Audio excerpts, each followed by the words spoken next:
Welcome back to the right side.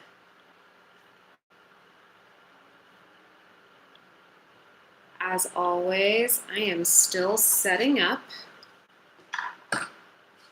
for today's live stream, and I am posting cross-posting the link into Patreon.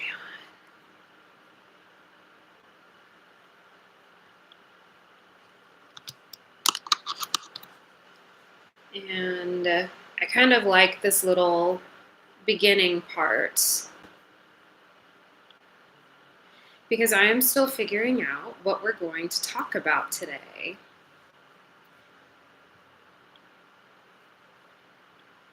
This is the 16th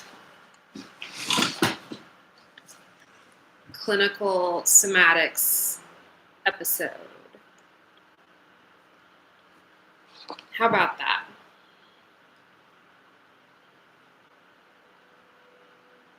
How about that?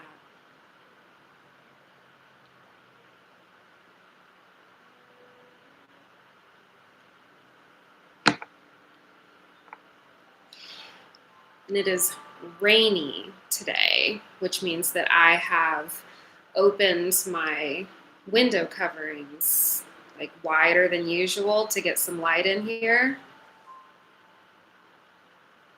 Probably ought to do that all the time.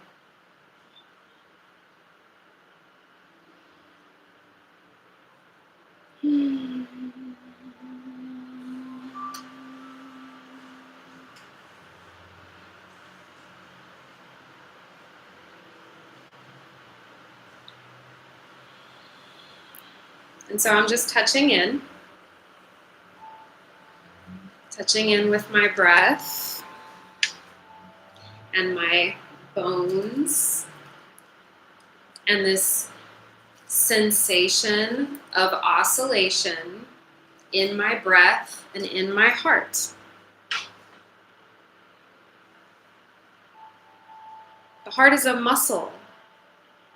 There's a felt sensation, a percussion, a rhythm that is tangible.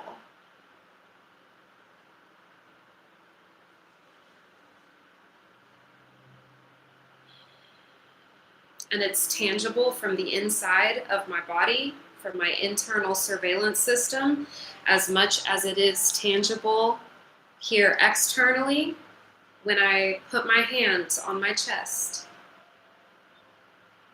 And I breathe into that space, and I feel how my bones move out of the way to accommodate that breath.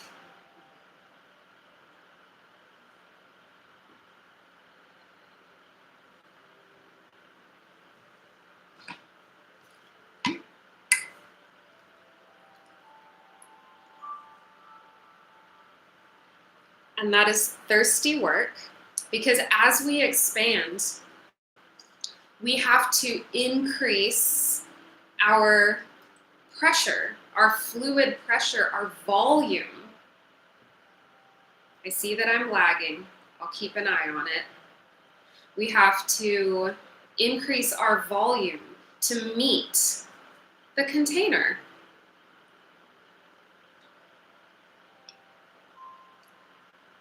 And we can overflow.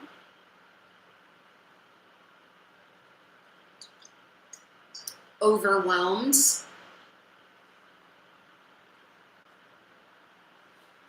Or we can just hover somewhere down here, somewhere in there.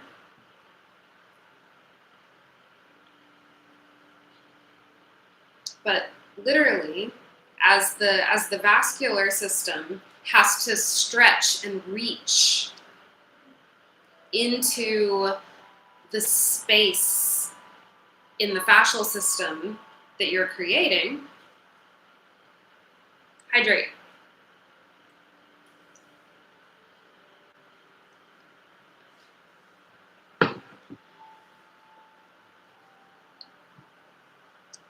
because we're creating a very real neurophysiological effect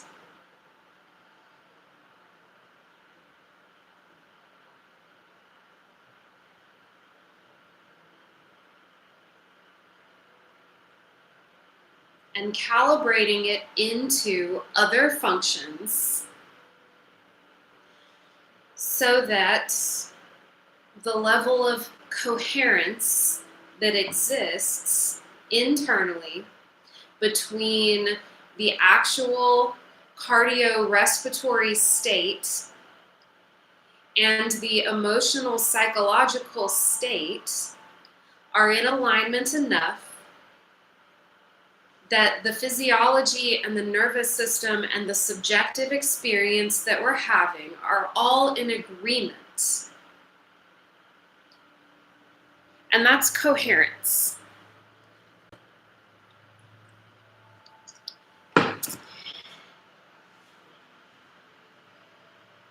And I am not officially certified yet. I'm waiting for them to send me my check mark. But I will. I am becoming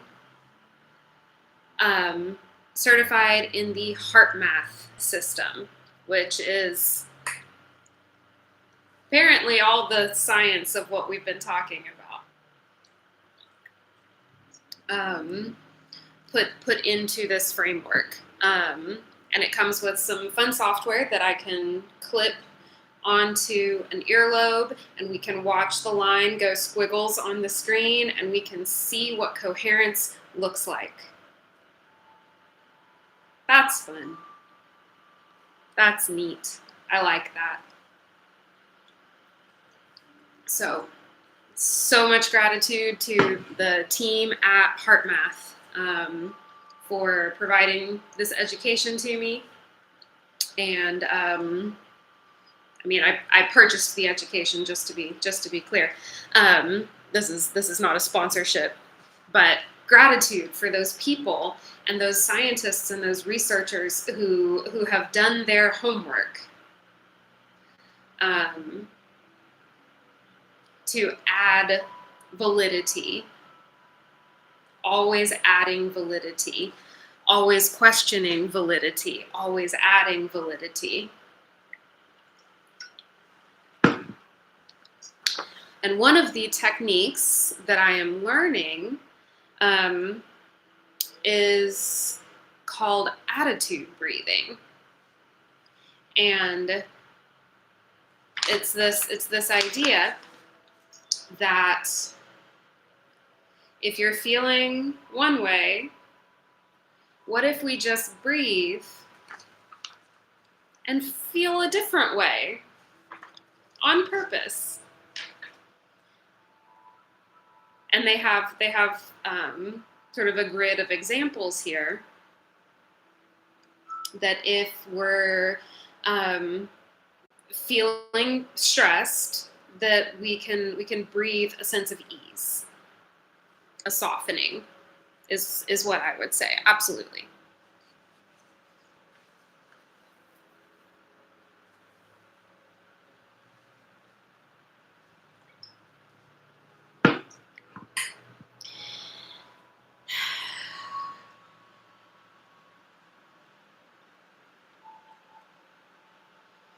So let's try that.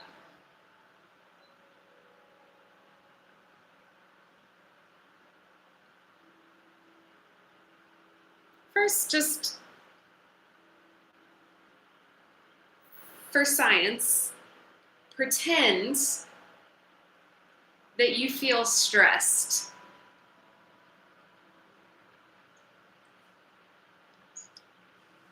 Just a little bit. Just like, what does that feel like?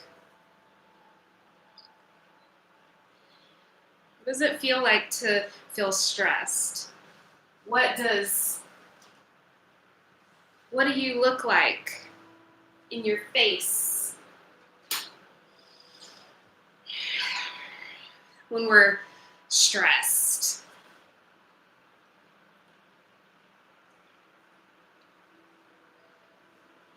Invite that into your body.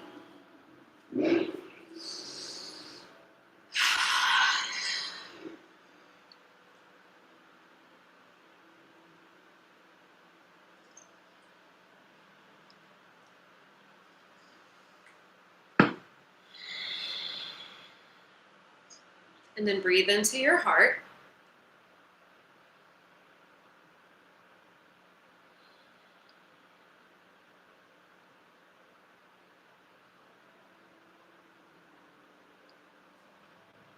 And think, ease. Easy. Easy. There now.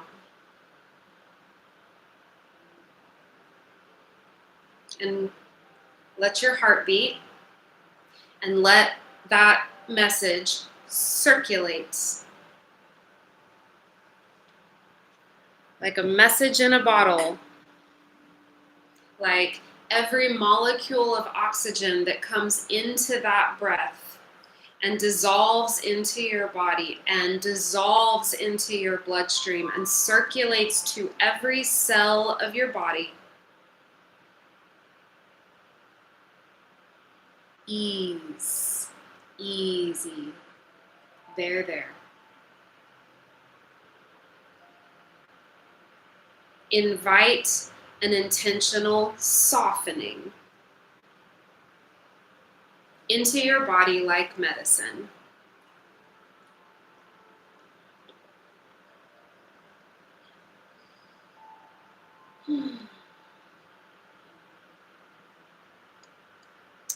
And if we practice that and I hook you up to my computer, I can show you a squiggly line.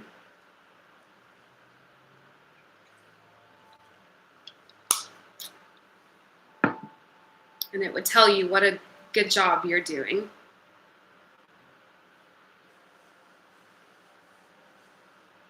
Or can you tell you?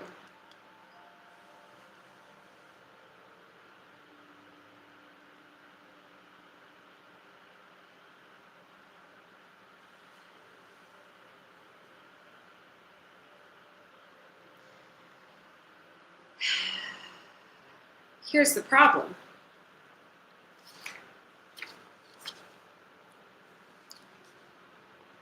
Maybe we can go from a manufactured, stressed feeling into ease. Some other examples from this particular list, just for example. In the presence of fatigue, breathe energy. In the presence of rebelliousness, breathe respect.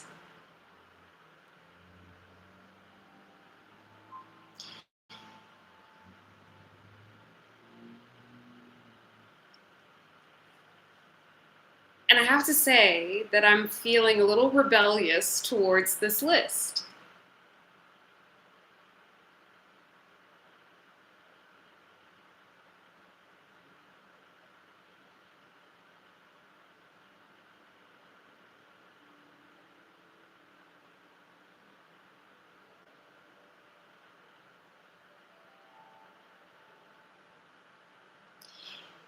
And they acknowledge that some attitudes are stubborn and will reoccur.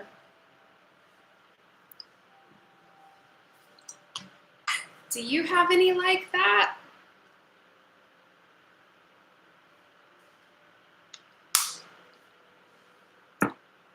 Maybe one or two?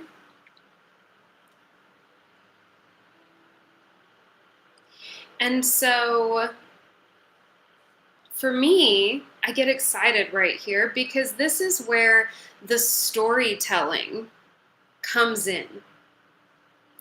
This is where we can step into intentional authorship on how we relate to those stubborn attitudes, those various parts of ourselves, and those very real parts of our challenging experiences.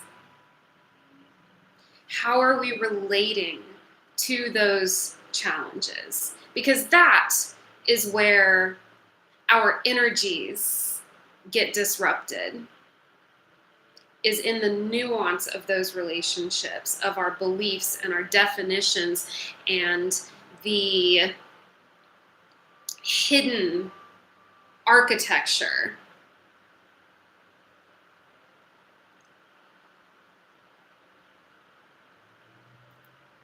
of these ideas, and the way they show up in our body, and the way that our body carries those ideas from moment to moment, right now.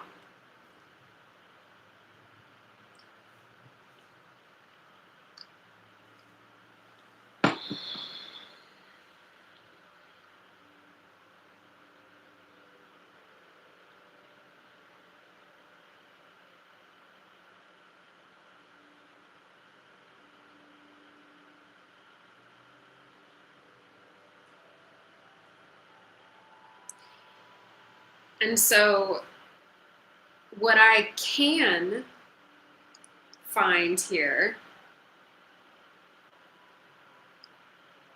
is respect for the story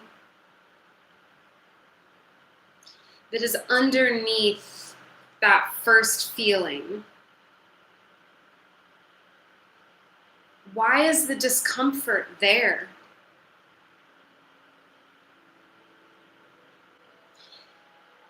It's stressful to be alive in a human experience. It's stressful to be a biological organism in an environment, in an ecosystem.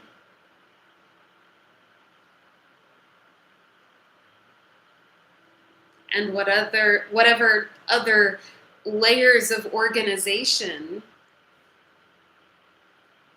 that are creating your container, my container. I have a room with a roof and a door that locks. And so while we're talking like this, I can feel really safe, and I can feel really contained, and I can feel really calm in my body, and really clear, and really coherent, hopefully.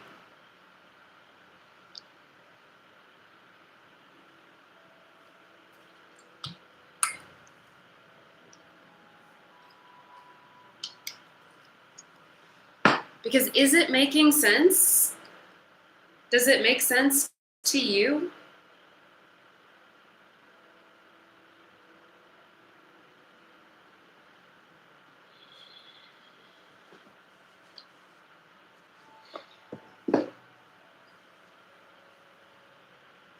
There's so many versions of this.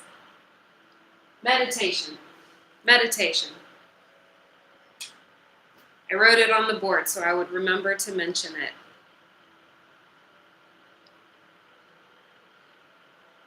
What is meditation?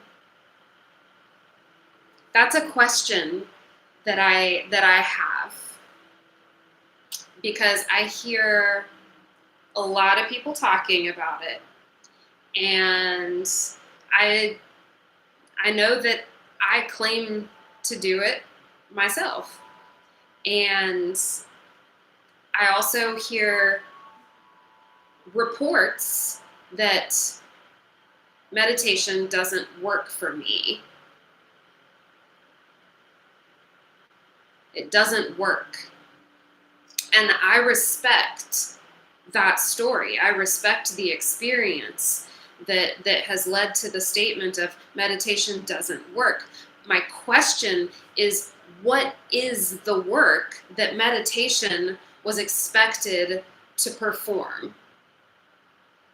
What was the work? What is the intent in meditation? What does meditation mean?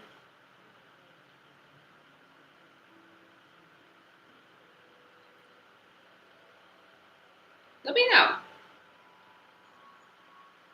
Let me know how you think of that. What is meditation?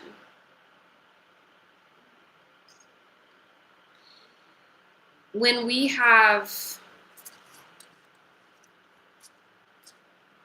an activation of those challenging attitudes, those uncomfortable emotions, feeling stressed, feeling agitated. When we have that kind of activation, it mobilizes the energy in the body and suggests that there is action required. Activation, action required. Now we have this impulse to do something or say something, or to scan our environment and isolate the source of the perceived threat. Activation.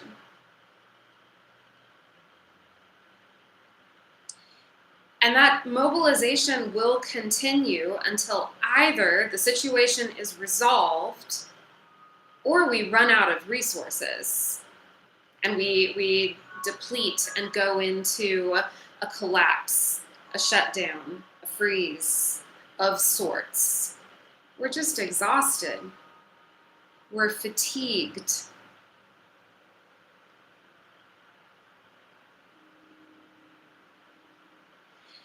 What heart math suggests to help balance that sense of fatigue is to breathe a feeling of energy, breathe an idea of energy.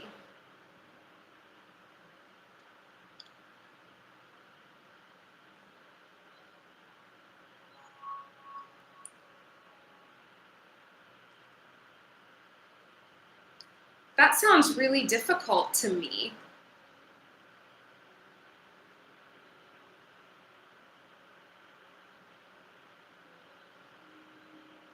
And they say to breathe it casually. And that's an important word, and that's a valuable word in our instructions, is to breathe it casually. That we're not going to rush it. We're just going to try it on like an outfit.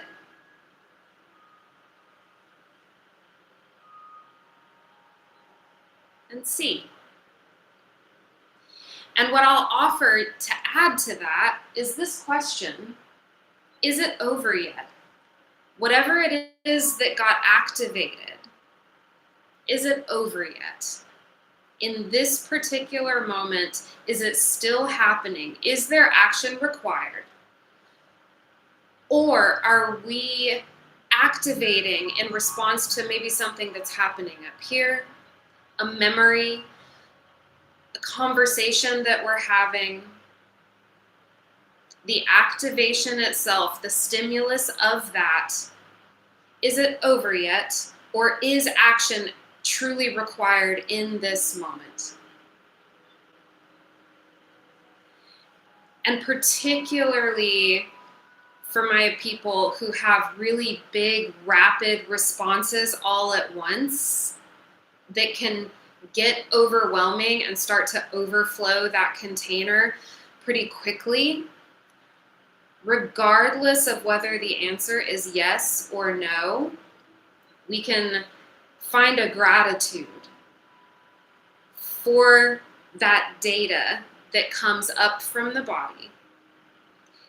Find gratitude for the body for offering that information. And that gratitude feeling will transmute some of that activation into available energy, into freed energy, liberated energy.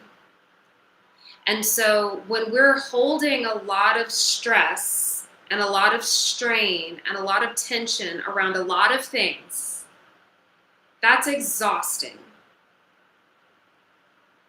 And it will create a chronic sense of depletion and fatigue. And when we start to free up some of that energy that we're already using to hold on to those stories, we start to free that up, we find ourselves more energized. We didn't even have to do anything other than to let go of some of those stories that were really energetically expensive, that we're not going to keep pouring into that in the same way anymore. And so as you encounter specific stories that your body is spending current energy on, the seed of that story, when did it start? Is it over yet? Is that thing over yet? Thank you, body, for letting me know that this was important. Now we can examine the data and make some coherent decisions about what do I do with this information now?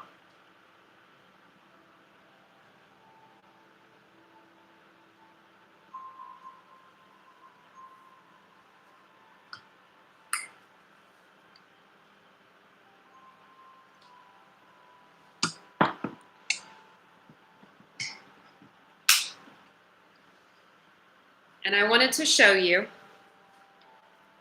the gratitude breath, which is when you can breathe into your heart space at the same time as you're breathing down into the belly space. And think about that as being two centers in the body. Heart space, belly space, just below the belly button in the center of gravity of your body, because gravity is important and it is a tangible force downward. That when we intentionally connect the mind to the awareness of gravity in our body, it's very grounding, it's very soothing, it feels very safe. So ground your awareness into gravity and breathe into your heart at the same time. And imagine that that's what gratitude feels like.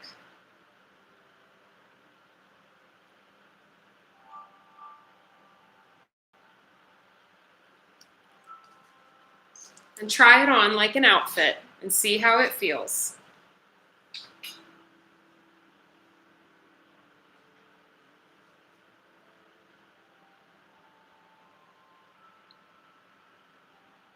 And we are coming up on 30 minutes.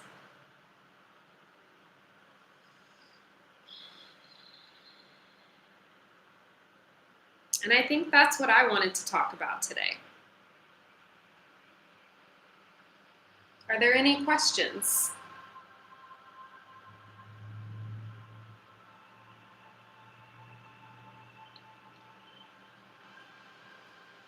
All right. Thank you for being here. I am easy to get in touch with. I will continue to keep you all posted on my learning and my research. And thank you all for working with me to help develop this understanding.